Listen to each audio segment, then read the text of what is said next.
I didn't have a very good childhood. Nothing was good with my family. It was always a problem. Everything was always blamed on me. I had a complete meltdown due to the divorce and the courts and the jail. I felt alone. I didn't like myself. It just was a horrible, horrible experience.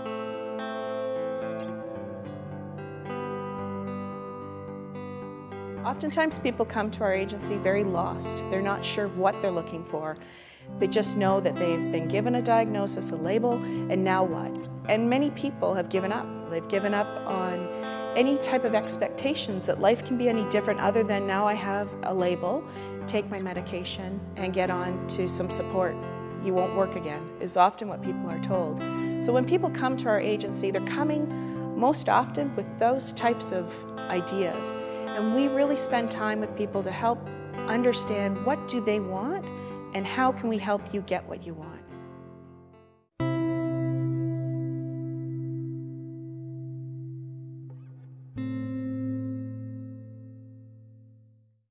The Canadian Mental Health Association has been in Sudbury for just over 25 years. People can come into the agency. They can be self-referred or referred by agencies, referred by families. Doctors, they can come from hospital to our services and they receive a case manager. They then work with that person to develop that relationship, and that case manager and the client will work really closely with other agencies. So we help people with 4 different rehabilitation environments: a living environment, a learning environment, a working environment, and social environment. Another big piece of what we do is recovery-oriented practice. And what we mean by that is really helping people establish a meaningful purpose in life, period. Not about a role, but about having a meaningful existence, something that's important to them.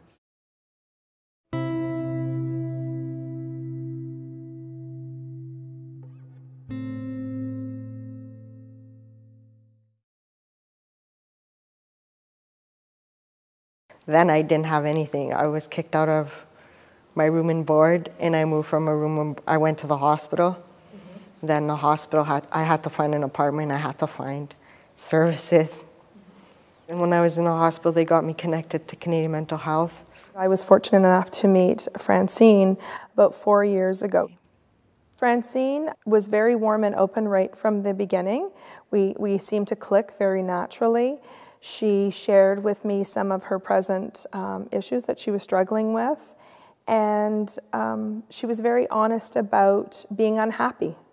It was important for her to understand that all of us have obstacles, and it's how we process those and who we go to for help that really makes a difference.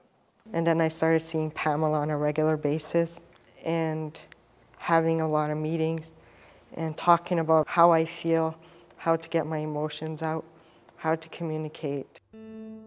We originally looked at her housing. She talked about making a couple moves and finally ending up in a place where she is most happy and feels very safe, and that it's a clean place, and that it's affordable rent, and that it's a safe environment, a neighborhood that she can give back to. It's close to her church, which she is very active in. And it is in a surrounding that's close to friends and peers, such as Betty. Although it started off with me just having to pick her up and bring her to church, Francine, because of her personality, she just started to pitch in and help out. And as a result of that, she just started to learn and grow and become more and more important. And she got to be known by a lot more people because she was in there, she was helping. And that to me is one of the greatest strengths Francine has, is that heart, that desire to be useful and to be involved. A role that I played for her was connecting her to resources, spending time kind of doing some self-awareness, building up her own strengths, her confidence, and letting her speak to me openly about wanting to make change. She feels respected by others, and she knows that she deserves other people's respect. And I feel good about myself. I'm happy. I'm okay to stay alone. Before I would never wanted to be alone. Now I feel comfortable to be alone. I don't have to go to hospital, because even if you go in the hospital, your problems are going to be there even when you come out. That you They'll just help you with your medication, but they're not going to help you fix things. I probably learned more from her than she's learned from me. I want to thank your agency for helping me.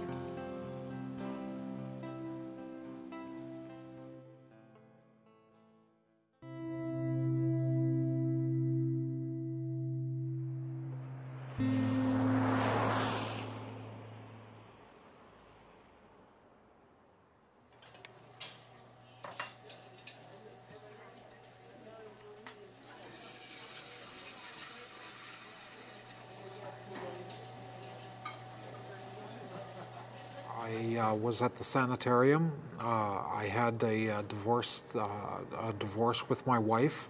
Then CMHA came in with court diversion, which was very good. Knowing that there was someone out there that cared, an agency that cared, and was good enough to help me with my problems at that time. CMHA offers different groups and workshops. There's the WRAP program, where it's the Wellness Recovery Action Plan, and it's in a social setting, so it helps individuals know that they're not alone and know that everyone needs tools to help them get through moments of crisis. They helped me by finding me a place to live, which is Elm Street Place, which is subsidized housing run by CMHA. And it's a very good program. I live with 8 other tenants, and we all have chores and we have our duties and responsibilities. It's a living atmosphere. You're not homeless. You've got trained professionals helping you. It's okay to have other people that you know that they're also suffering with their own issues, and that you don't have to feel embarrassed to talk with the other tenants about, well, how are you doing today? Where I'd like to see Alan go is where he wants to go. It's just knowing that they have someone there to support them through their own recovery. I can't really believe today that I'm speaking to you in the manner I am, because we're talking 2005 here, and I've rehabilitated myself to quite an extent. I can talk now. Believe it or not, I was almost mute. Who you are is demonstrated by your actions towards other people. Today, I am volunteering with peer support. I go every Tuesdays and Thursdays, and it's called the Outreach Program. We go to the hospitals, the psychiatric units, and we tell them what peer support is about, and it's just to get the word out there.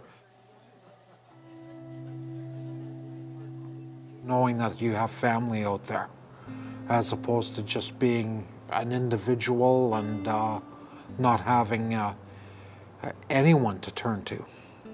So family is very important to recovery.